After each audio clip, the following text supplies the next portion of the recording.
You're talking about this place. That's got the rest of them.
How's it going?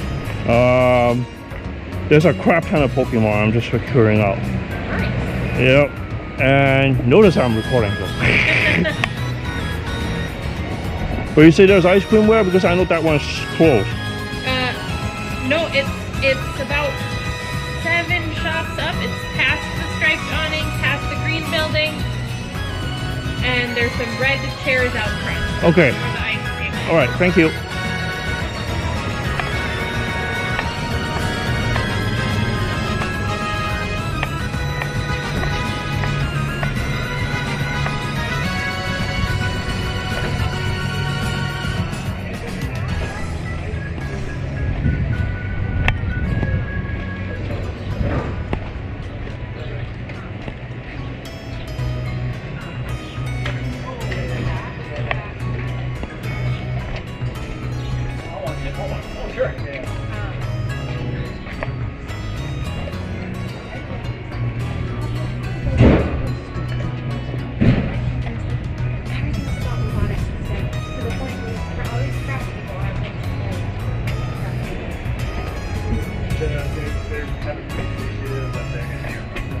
I don't know if it's an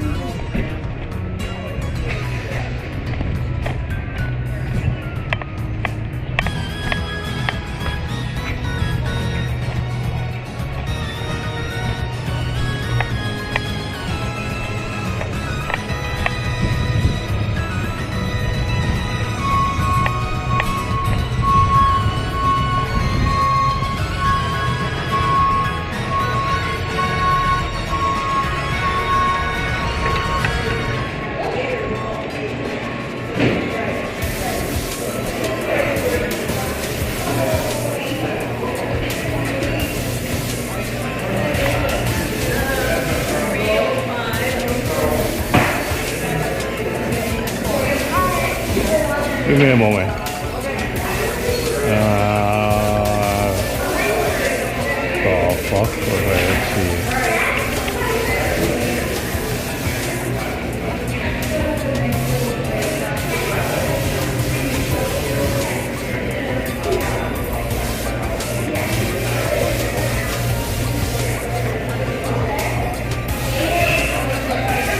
Do you have the large cones with the Baltimore? Yep. One, yep. That's it. I know.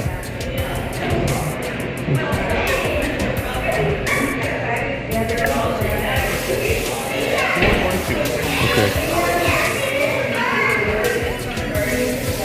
Hold on, let me gear this up.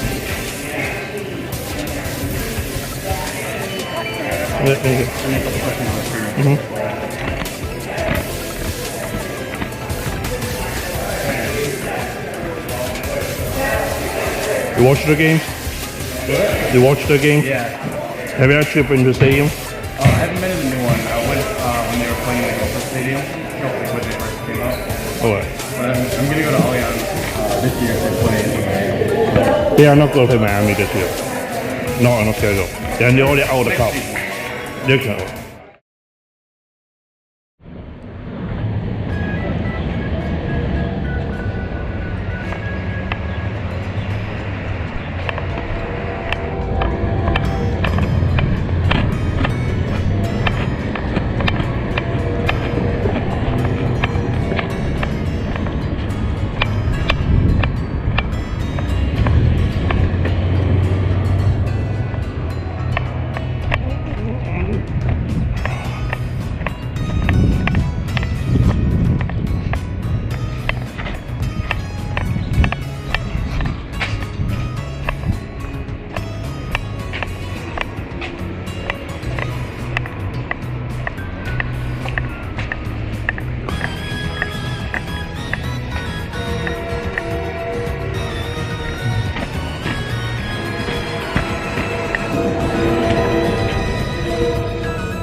Yes. There you go. Okay, now the next step is the tour of Schell's Brewery. Ooh, you'll have fun there.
Wait, the ice cream was first and then the bakery, so. Yeah.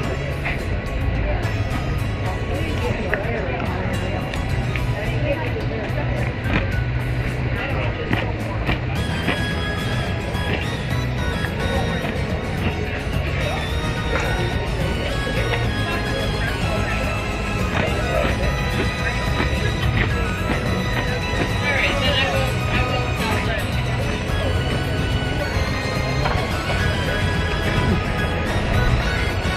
Have you seen this? How many people actually use this? Ah.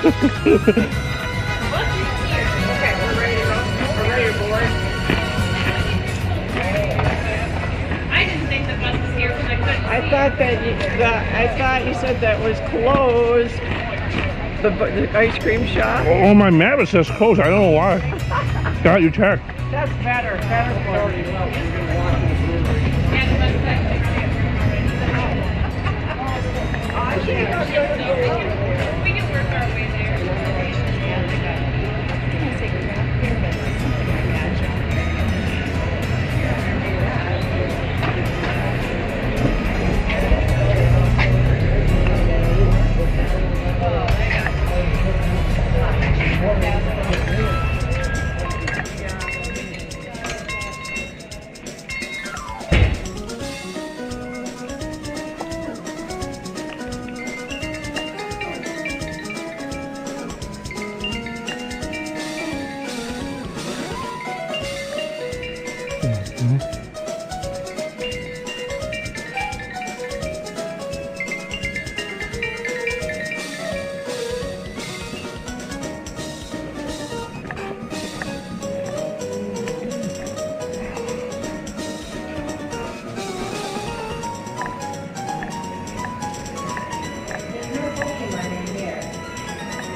Not on this little bit. It's all a little all over the streets. Don't worry about it.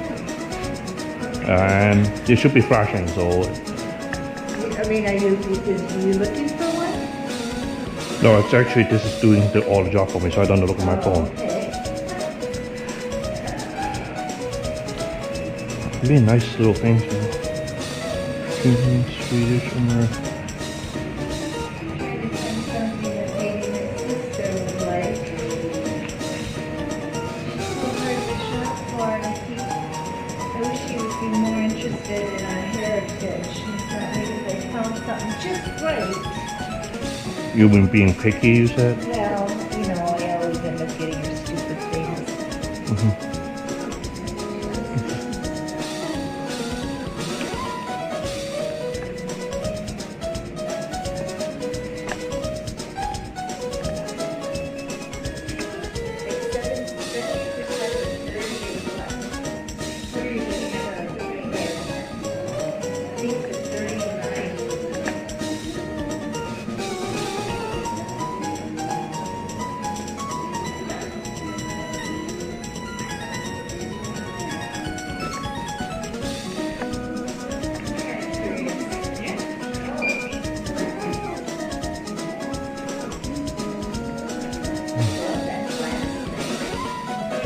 $10.03.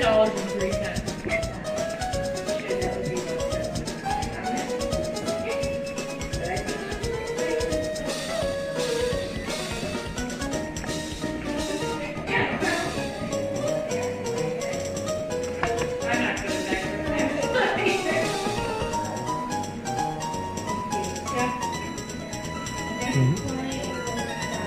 Yeah. No, it's not. Yeah.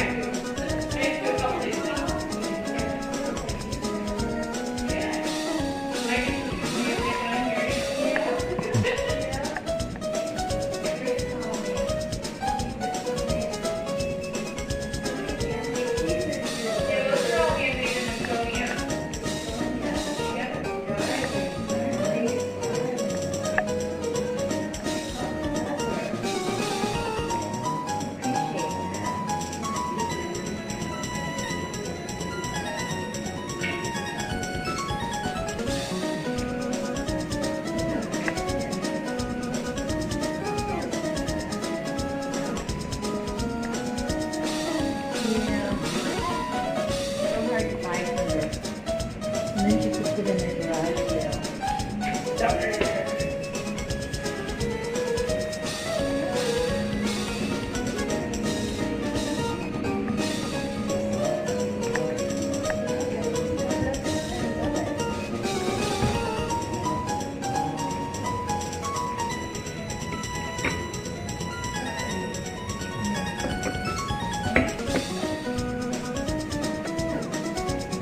I'm looking at this stuff. Oh, look. Ooh.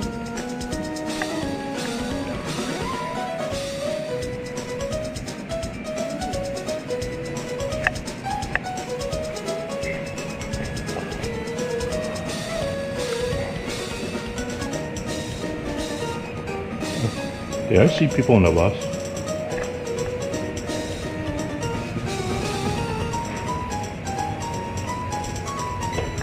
I think there might be people on the bus. You want to check?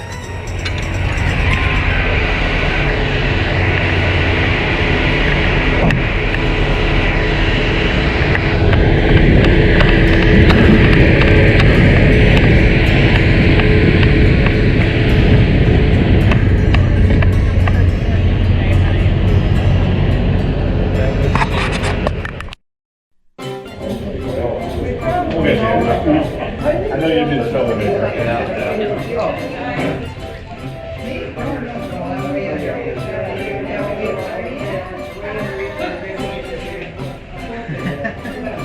All right, guys, let's head on in here and we'll get started. All right, you guys can come on out. Look at your face.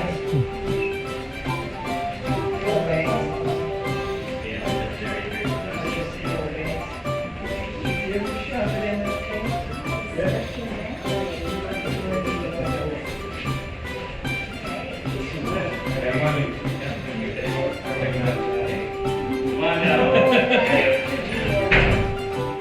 Come on down, everyone. And I won't have to holler. If you want to move around here a little bit, that's fine. I thought Howard was a place of Probably is. butcher. Hello, everyone. Welcome to the August Schell Brewing Company. My name is Ron Schaefer, and I'm going to be your tour guide today. So how many of you have been to the Schell Brewery before?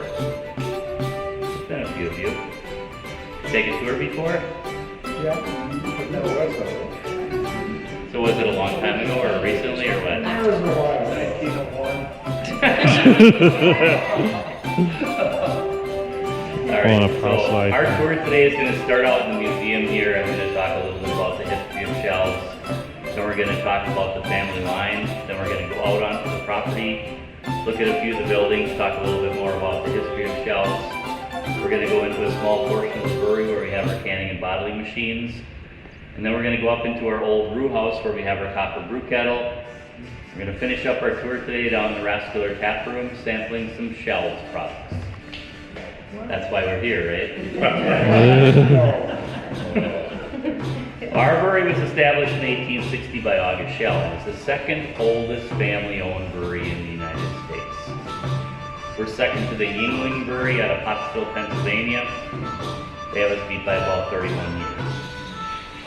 Now, 31 years prior to 1860 in this part of the country, there wouldn't have been anything settled yet. So there's no way we could have beat it. What makes us unique out here at Schell's, though, is that we are family-owned and operated. So all of our board members and all of our stockholders are all direct descendants or married to direct descendants of August Schell.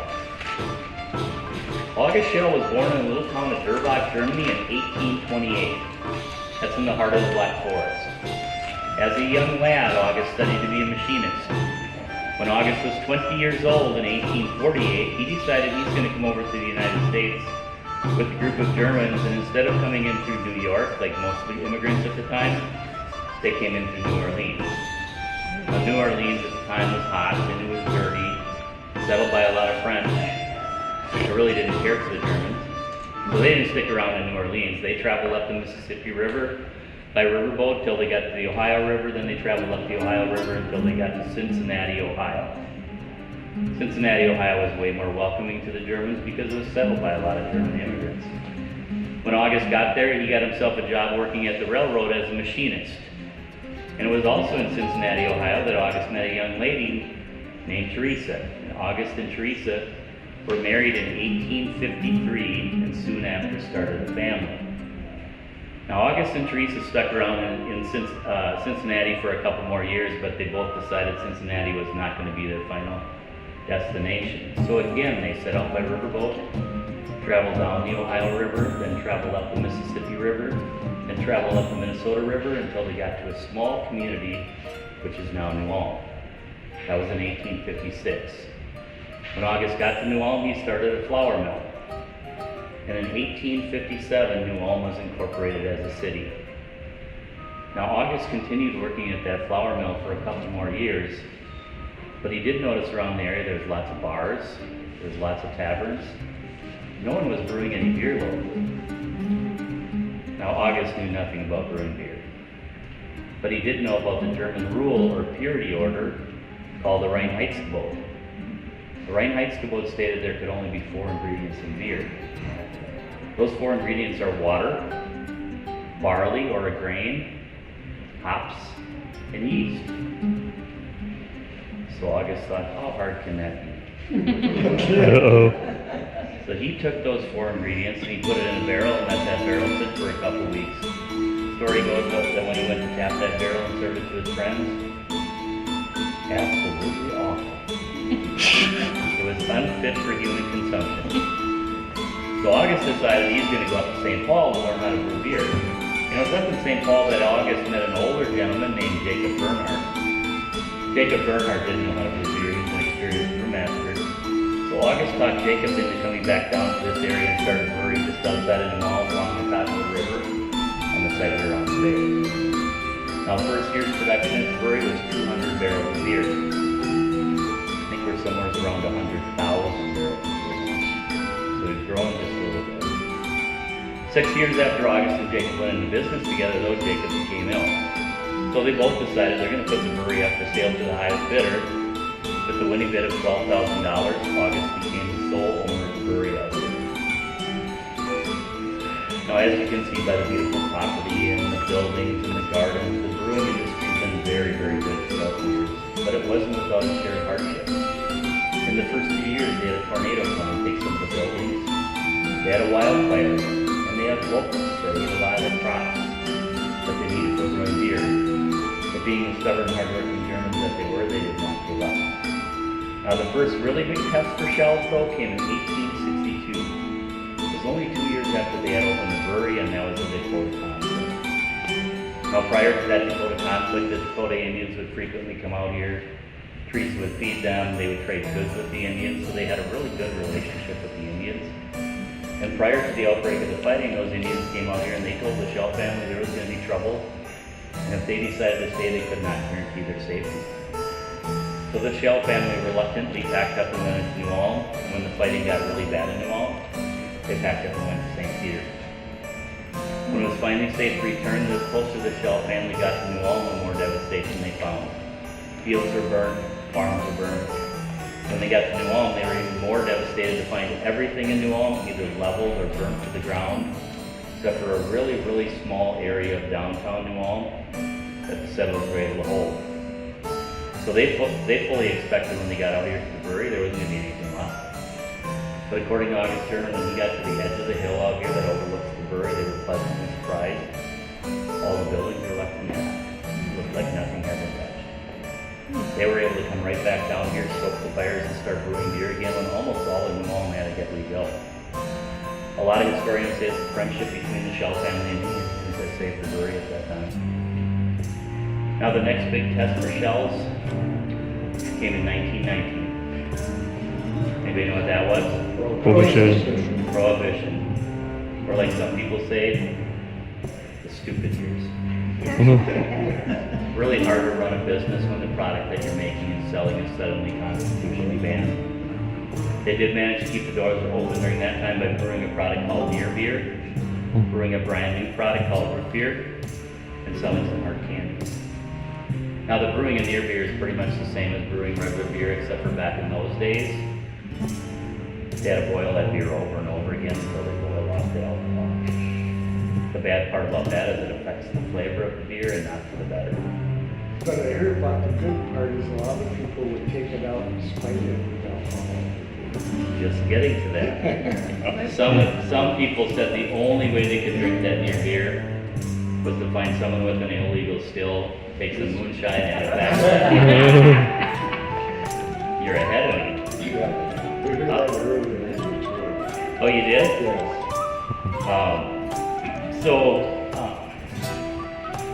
The brewing and near beer did prove to be instrumental though out here because it kept workers out here at Schell's and it kept everything running. So when Prohibition was finally over, we were able to keep right on brewing beer and not boil off that alcohol.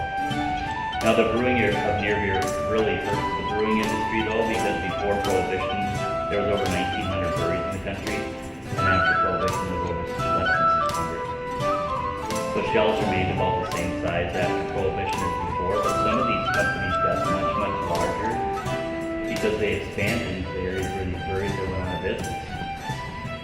Which leads us into the next big test for Schell's. And the next big test for Schell's came in the late 60s and early 70s when some of these big companies were able to produce and sell their beer cheaper than Schell's could produce and sell their beer because of the volume that they output.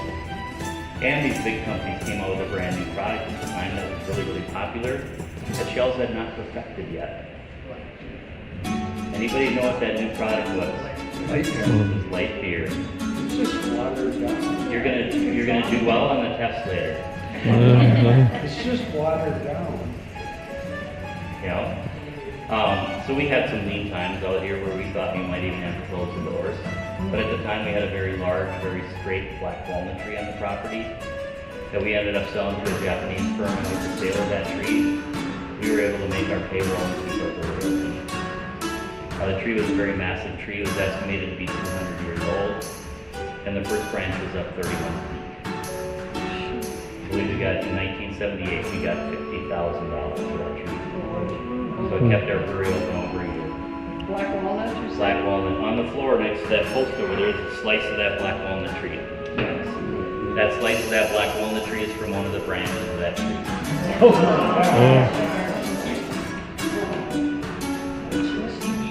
Another thing we started doing after that was we started contract brewing, and that's where we took someone else's product and their label, we brewed for them.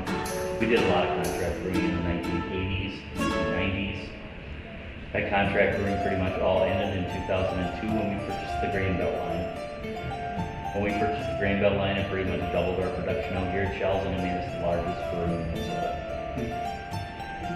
Now we still do a contract brew out here called Hollenstein, which was another brewery that was only about 3 blocks from here. They opened their doors in 1864 and closed their doors in 1969. It was really tough in the brewing industry. But they were open over 100 years, so we still brew that Hollenstein beer, and we make the 1919 root beer for that same company. In 2015, we purchased that Grain Belt sign up in Minneapolis. In 2017, we relit that sign with LEDs instead of the neon that it once was. Now we can change the color of that sign from down here. Why? And when Prince died, Oh, that's nice. It's an iconic sign. It sure is. That margin of Minneapolis. It's right next to Banks, what used Yeah. to be Banks. yeah. All right, I'm going to talk a little bit about the family line now. August Schell was our founder and our first president. August Schell had 6 children. He had 4 girls and 2 boys. One of August's girls did die when she was only 10 years old. But when August got up in years, he had arthritis really bad, so it was hard for him to run the brewery. So August's oldest son took over operations of the brewery for a short time, but Adolf did not like the Minnesota winters, so he packed his family and went to California, which left the second son, Otto, to take over operations of the brewery. And when August died in 1891, Otto became our second president. Now, Otto was a very smart man. He actually studied to be a brewmaster over in Germany. He's responsible for a lot of the great big buildings that you see out here on the property. And he's responsible for a lot of the innovating that was happening in the brewing industry at that time. He actually has some patents that are still used in the brewing industry to this day. But Otto had one problem. He died when he was only 49 years old, which left the community in shock and no one to take over the brewery. Next in line to take over the brewery, and so the presidents, August Schell pictures on the wall down there, then it goes to Otto, then it goes to George, then it goes to Emma. But next one in line to take over the brewery here was Emma. That was Otto's sister. And you're probably wondering, why is Emma's picture not the next one in line? But at 1911, when Otto died, for a woman to run a business, much less a brewery, was almost unheard of. So Emma's husband, George Marty, took over as our third president. This picture in the corner there. So from here on down the line, it's all Marty's now. It's not Schell's anymore. So George Marty, prior to becoming the president out here at Schell's, was a successful pharmacist up in St. Paul. And prior to that, he was actually a bookkeeper out here at Schell's. So he did family business. George's idea is he's going to come down here and be the president for a couple of years until someone else is ready to take over. Then he's going to move back up to St. Paul. But 28 years later, when George died, he was still our president. Which left things in a little bit of a bind because no one else was ready to take over. This time, Emma said, "This is my family's brewery. You're not going to take it away from me." And Emma, at 78 years old, took over and ran the brewery for 6 more years until she died. Way to go, Emma.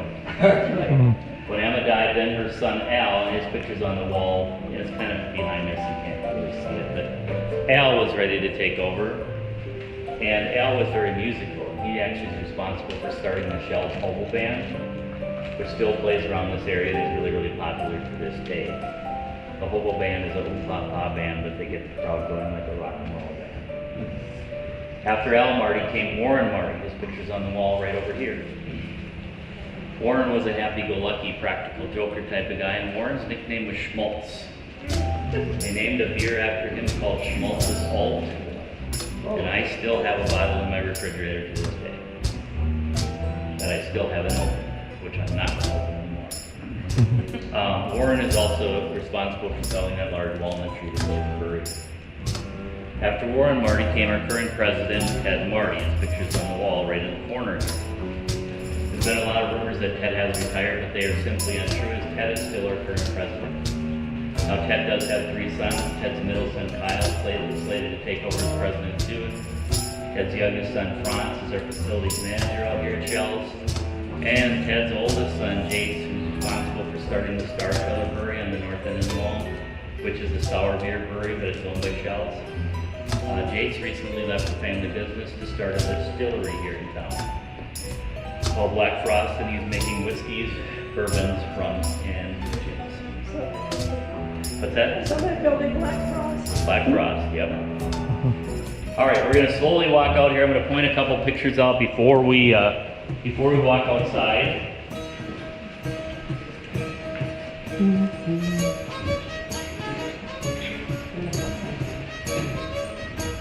Picture right here is a picture of Bachfest is a festival. Next time, see any Pokemon.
These are good. The corn chip, yes.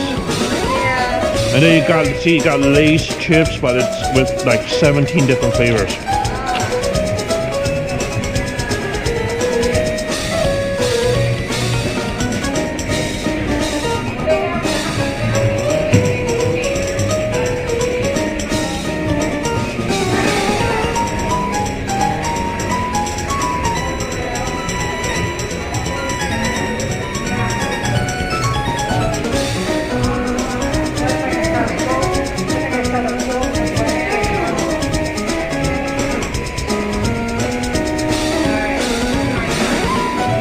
So have you seen like Lay's chip are like 17 different flavors, from lobster to like onion.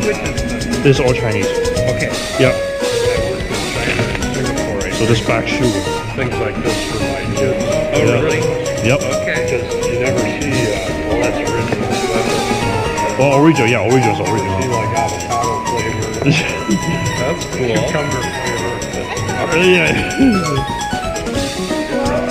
This cucumber. Yeah. And there you can see there's Tom Yum Gong flavor, sour cream. Okay. Yeah. There's like at least 40 different flavors that are out there. Some of them are not available in this country. Okay. Yeah, but I don't see any cans of Spam like I saw over there either.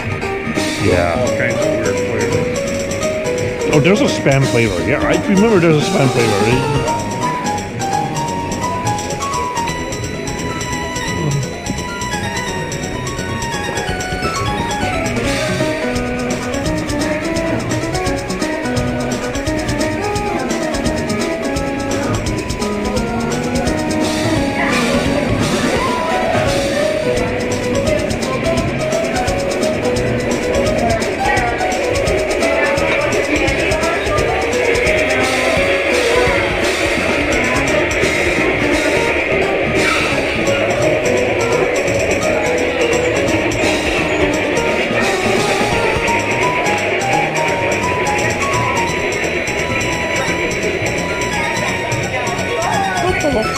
Okay.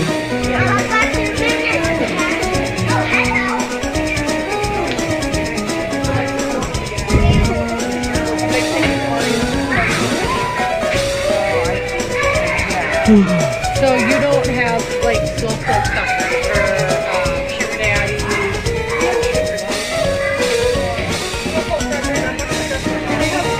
Well, I want. Oh yeah, but I do. Oh, sugar babies.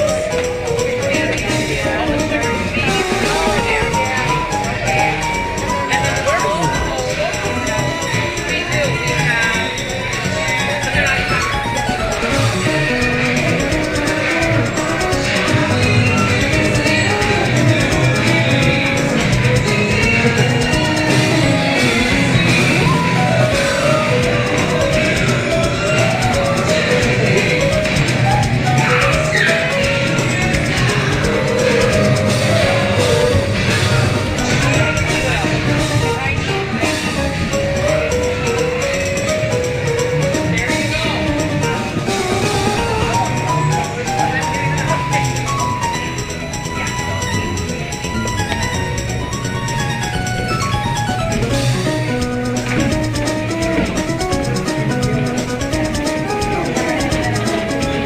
So they're gonna bring.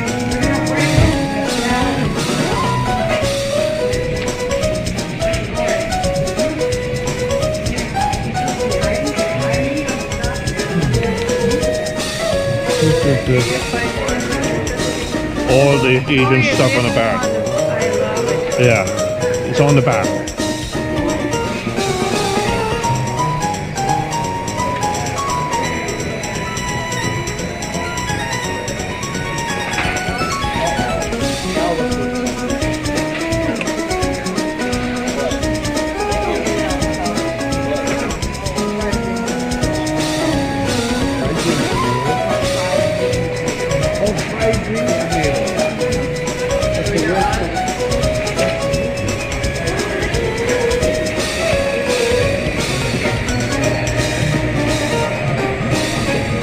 So, yeah.